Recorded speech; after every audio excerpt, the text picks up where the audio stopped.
Springtime in Madison, the state capital, the seat of political power in Wisconsin. It's quiet and peaceful, yet there are echoes here, echoes of discord from the winter of 2011, when a political earthquake shook Wisconsin. Governor Scott Walker and his Republican allies took aim at union power. They faced a $3 billion budget deficit. They curtailed collective bargaining for most public workers, including teachers. This is a significant change. This is obviously a very bold and aggressive change. The state split apart. The bill passed over Democratic objections.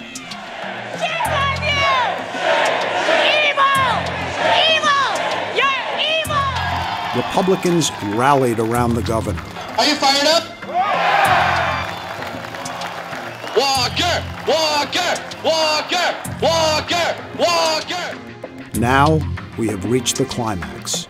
On June 5th, Scott Walker tries to avoid becoming only the third governor in American history to be recalled from office by the voters. Do we go back to the days of double-digit tax increases, $1 billion budget deficits, a record job loss? Or do we take the positive foundation that we've built together to move Wisconsin forward? Walker faces a familiar foe, Milwaukee's Democratic Mayor Tom Barrett. And as the governor of this state, I will end Scott Walker's ideological civil war. That's why I'm running for governor. The last time they met, in the fall of 2010, Walker won. In this election, the outcome is far from certain, and the nation will be watching.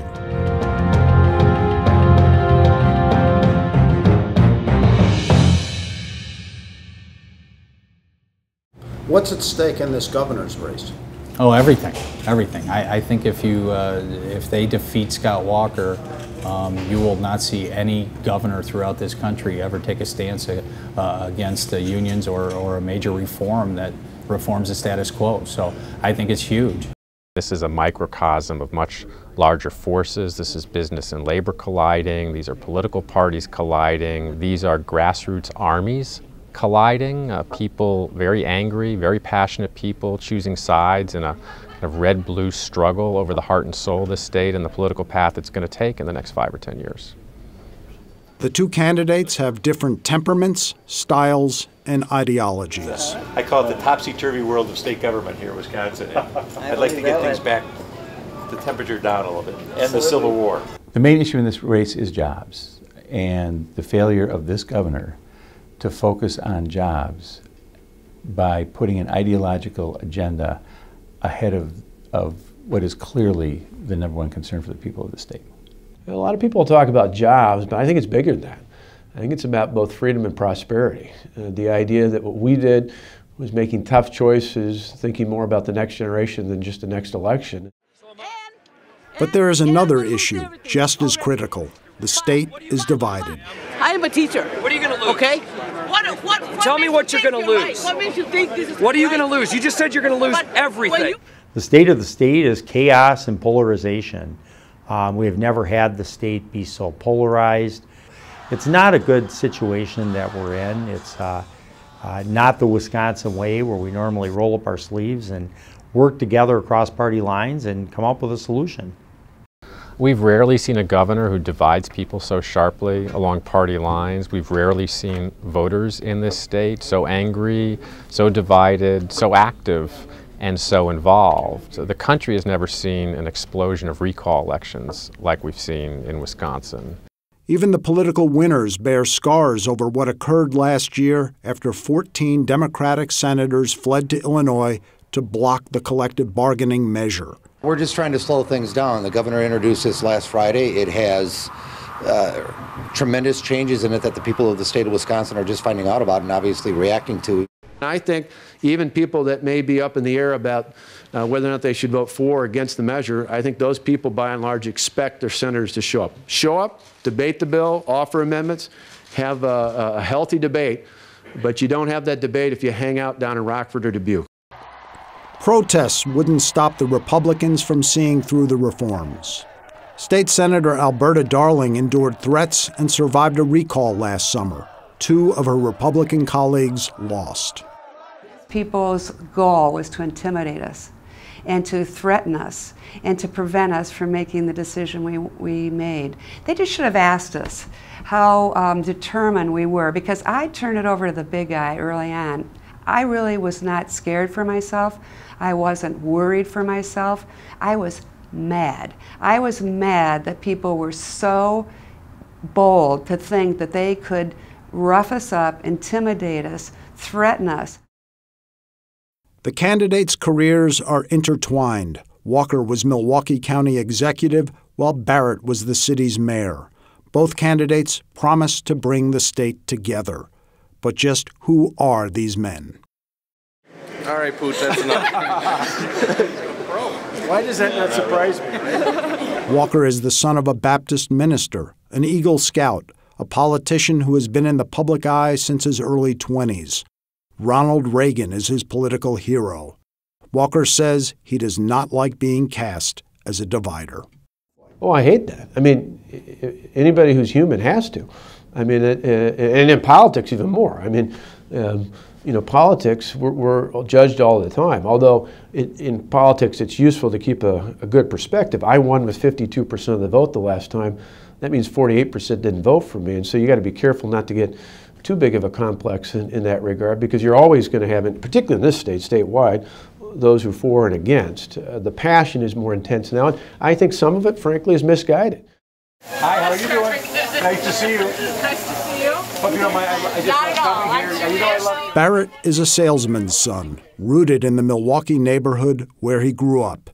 He became a lawyer who turned to politics and climbed the ladder from the legislature to Congress to City Hall. John F. Kennedy is his political hero. Barrett's critics call him indecisive. I have an internal clock, as all people do, and I'm very comfortable with my decision-making process. It's one that includes listening to people. It's one that includes talking to people, and I'm not one to make emotional decisions. I look at things from all different perspectives, and that has served me very well in my life, in my personal life, in my professional life, in my political life. The candidates are highly regarded by their peers. Well, I think the most misunderstood thing is that Scott Walker is probably one of the nicest individual, down-to-earth guys you'll ever meet, and has been painted as this evil person. He really is just a good guy who is a real good family man and does everything for his family. And if you knew him on a personal basis and personally like I do, you wouldn't believe, you know, the things that he's called on a daily basis. Tom Barrett is a dedicated public servant who has shown a commitment to the city of Milwaukee. But more importantly, he's a person who has the courage to stand up to his friends and say what he likes and what he doesn't like. And he has the courage to stand up to those individuals who go against our values, like Governor Walker. The men have surmounted challenges in the last few years. Walker faced down his critics, said he did what was right to close a budget deficit and put the state on the right track. Have you been humbled by this? No doubt about it. I mean, no doubt about it. I mean, for me, it's, you know, it was interesting last year when all this is happening, and early on a lot of talk on a national level, and just to put it in perspective, I remember one day I've got a daily devotional on my desk at the Capitol, and the particular day I opened it up and it talked about the power of humility, and it was just a great reminder that you know, we do these things not for ourselves or for political purposes, but ultimately you got to have a greater purpose, and it just caused me to rededicate not just what we were doing with our reforms at the time, but for everything. Barrett has suffered his setbacks too. He lost the governor's race in 2010. The year before, he was severely beaten by a man wielding a tire iron near State Fair Park. Even after several surgeries, he has not regained full use of his right hand. Well, as a politician, there's two things you have to be able to do. You have to be able to shake hands, and you have to be able to hold a beer, at least in the state of Wisconsin. And I can do both of those very, very well. And aside from that, I have a lot of use of the hand. I don't have full use of the hand, but there's no pain, so it's fine. Everything's fine. You just deal with it. My shooting percentage in basketball has probably gone from 22% to 13%. So that's probably the major loss. The most important person for me today is the most important person for me for the last 20 years. It's my wife, my love, the First Lady of Wisconsin, Tonette, who's here with us. Their wives have seen these men persevere through some tough times. Tonette Walker worries about her husband and her 2 school-aged children, Matt and Alex. Politics turned very personal in this state over the last year, and Tonette Walker admits it does hurt to see signs demanding the recall of her husband. You know, I have a wonderful thing that someone at church told me, that recall means remember. And when she sees a sign, she remembers to pray for Scott. And I am not kidding you, every time I see a recall sign and I'm upset about it, I pray for Scott, I pray for our family, and I pray for the state of Wisconsin, because it's important what Scott has done, and we cannot go backwards. We have to go forward. The Walkers continue to carve out time for their sons and his parents, who live with them in Wauwatosa. The governor often relaxes by watching his kids play sports at Wauwatosa East High School, but he is on the road a lot. I didn't know that he could work so hard.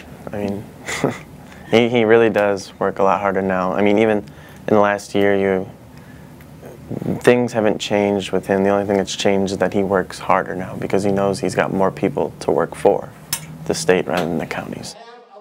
Barrett and his wife, Chris, have 4 teenagers. Chris Barrett sees her husband as someone who can give everyone a voice at a big table. This is so corny, but it's kind of what I wanted to say to, like, I don't know, I feel like this King Arthur thing, and I know it's like he's my husband and it seems kind of silly, but he is kind of like that. It's like there's this round table, but everybody's invited and you get to speak. He's absolutely the best person for this because this suits his personality. He is going to bring people together, give everybody an opportunity to talk. But he's very thoughtful and he's very smart, and not everyone's going to get their way. Budget cuts hit the Barrett household. Chris Barrett was laid off from her teaching job with Milwaukee Public Schools. She now teaches in Wauwatosa. She says that during the collective bargaining battle, some in the state became hostile to her profession. And to suddenly be made kind of a villain, not a villain, but that we don't work or that we don't contribute and we're not worthy of respect. I just thought, I don't know how that happened. Teachers led you to finding your vocation or what's important to you or helping you solve problems, and all of a sudden we're the problem. I really do feel like it's been a major affront on teachers. There's no question, if you look at the discussion about crossover. The candidates are now engaged in a recall campaign that is condensed into a few short weeks. Walker remains unflappable yet passionate. Barrett has exhibited a newfound fire. Each man has taken the measure of the other. I think Scott's a person that you can sit down and have a conversation with, and I think he can be very pleasant. But I think you also have an understanding that there's this ideology there that is my way or the highway, and there's no interest at all in compromise. It's my way or the highway. This is what we're going to do, and we can compromise, and you can agree with me. That's his idea of a compromise. You can agree with me, then we'll compromise. I think Mayor Barrett believes that success in government is how many people can you get on government assistance? How many people can you have who are dependent on the government? My view is 180 degrees different. I think success in government is how many people are not dependent on the government, how many people are off of unemployment. Walker has blasted Barrett's record of overseeing a city with high rates of unemployment and poverty. In the city of Milwaukee over the last 8 years, unemployment has gone up by 28%. Do we want to go back to that? Barrett has called for Walker to be more forthcoming about a John Doe probe. The 2-year investigation has focused on several of Walker's associates and aides from his time as Milwaukee County executive. And do we want a governor who has to have a legal defense fund, a criminal defense fund? We do not want that in this state. Barrett says that Walker overreached on collective bargaining. It reminds me almost of a schoolyard fight where you've got two fifth graders duking it out, and you had those labor leaders, they were on the ground, and they were yelling, "Uncle, stop hitting me. We agree to have our people pay towards their pension and health care." And he could have stopped there, because that's what he had said in the campaign. Walker says the idea for curtailing collective bargaining didn't come from outsiders, as his critics have charged, but from his own experience in trying to deal with unions while he was Milwaukee County executive. If he had to do it all over again, he says he would have done a better job explaining his reforms. My problem was I was so focused on fixing it that I fixed it first and then explained it. I should have spent more time explaining it, being engaged in it, and focusing on it. But I think part of the urgency I had wasn't just the crisis. It was, I've seen far too long in the past that politicians spend all their time talking about the problem and they never spend any time fixing it. So I tried to do it in the reverse order. Scott Walker, the governor of Wisconsin.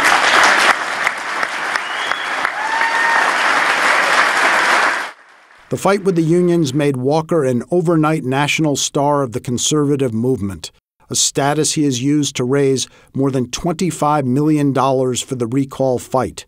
Money he says is needed to counter big union money from Washington. Recall Walker! Recall Walker! But the fight has also led to some tense times in Wisconsin. The anger reaching the governor's front yard one fall day when Walker was outside raking leaves with a friend of his son's. The guy's got his window rolled down and he's flipped me off. And Gavin says to me, "Mr. Walker, how do you put up with that?" And I said, "Well, you know, it's America. People can say and do what they want." I said, "But, you know, it's a little raw to do it in front of somebody's house." But I said, "You know, you try not to respond in kind. You try to be positive, and something else will come along that's better than that." So we go back to raking leaves. Literally maybe 2-3 minutes go by tops, and I hear these honks again. I think, oh, maybe I should have raked leaves at night. You know, I'm thinking this is crazy. So I turn around, masochist, I guess, look and see, and there's now not one car honking, there's two cars honking. Both of them, windows are going down, hands are coming out. I think, here it comes. Both of them go like this. Barrett has staked his campaign on being able to end the divisions in Wisconsin. To me, that's not our Wisconsin. And I really think people are tired of this. They're tired of this civil war. But people cannot forget is when Governor Walker, the day after the Super Bowl in 2011, brought his cabinet to the executive residence, and he told them that he was going to drop the bomb. That wasn't, we're going to fight this, we're going to get this bill passed. It was a declaration of war. We're going to drop the bomb. And he succeeded in starting a civil war in this state that has lasted 16 months. And as long as he's governor, I believe this state will be in the state of civil war. The phrase, "drop the bomb," comes from Walker's conversation with a caller whom he thought was conservative industrialist David Koch. It turned out the call came from a blogger, and the conversation went viral on the internet. Walker admits it was his most embarrassing day in office. Democrats were further outraged by a January 2011 video that showed Walker briefly discussing strategy with Beloit billionaire Diane Hendricks. Any chance we'll ever get to be a completely red state and work on these unions? Oh, yeah. And become a right to work? Well, in fact, the big thing... What can we do to help you? Well, we're going to start in a couple weeks with our budget adjustment bill. The first step is we're going to deal with collective bargaining for all public employee unions. Right. Because you divide and conquer. His opponents say the video shows Walker wants Wisconsin to become a right-to-work state. He denies it. Now the governor faces the fight of his political life. Well, I'm running to win. Well, I think I've got a compelling message to the people who elected me the last time, and hopefully some people even beyond that, to see that what we're doing, and more importantly where we're headed, is good for Wisconsin to move us forward, is I've never been afraid to lose. To me, if you're doing the right thing, if you're doing it for the right reasons, one of, I think, the biggest problems in American politics today, be it in Washington, in our state houses, even at the local levels, we've got too many elected officials who spend all their time worrying about whether they're going to lose or not. instead of worrying about how they fix things. And my focus is on fixing things. Tom Barrett is also in the biggest fight of his political career. This is his third run for governor, and if he doesn't win, likely his last. He figures he'll be heavily outspent by Walker. I'm really offended that he's going around the country and getting money at $250,000 or $500,000 a clip to try to influence this state. Because I don't think those people care one bit about the state of Wisconsin, not one bit about this state. They're the ideological warriors with him. And the Koch brothers and all of them, they're ideological warriors. And whether it's making this a right-to-work state or crushing the middle class's ability to be able to support their families, that stuff really, really offends me. And so whether I'm going in there as Don Quixote or I'm going in there as U.S. Marines, I'm going in there because there's way too much at stake right now. The voters who have watched this race play out will now decide how the state lives up to its motto, forward. Well, I think that Barrett is the person that we need to lead us forward. I think he really understands the people. I think he stands for the middle class. And I think we really need to strengthen the middle class in this country. Scott Walker, because he has a very good understanding of how to create jobs, how to keep taxes down, how to motivate people, and he's not in the pocket of the unions and the teachers' union. Tom Barrett, I think he's the guy that can handle it. I think he's honest. Walker, I don't think he's that honest. You don't tell it the way it is. Walker. And would you elaborate on why? I just think that he has come in, he perhaps wasn't as subtle as he might have been, but he's come in with ideas to get the state back on the right track and to cut spending, which has gone way out of control. And I think that we need to give him an opportunity to see through the programs that he started. Well, I think of Mayor Barrett. I've had a chance to meet him personally. I'm retired from the city of Milwaukee, and he backs the union and the working people. Absolutely, Scott Walker. He's got the vision, and he's willing to take the hard stance and balance a budget and get us on track fiscally, and I think the Democrats aren't willing to do that. So we have come full circle through protests and recalls, and we are left with a choice between two candidates, longtime political rivals. Scott Walker and Tom Barrett have changed greatly since the last time they met in a race for governor. And so too has Wisconsin.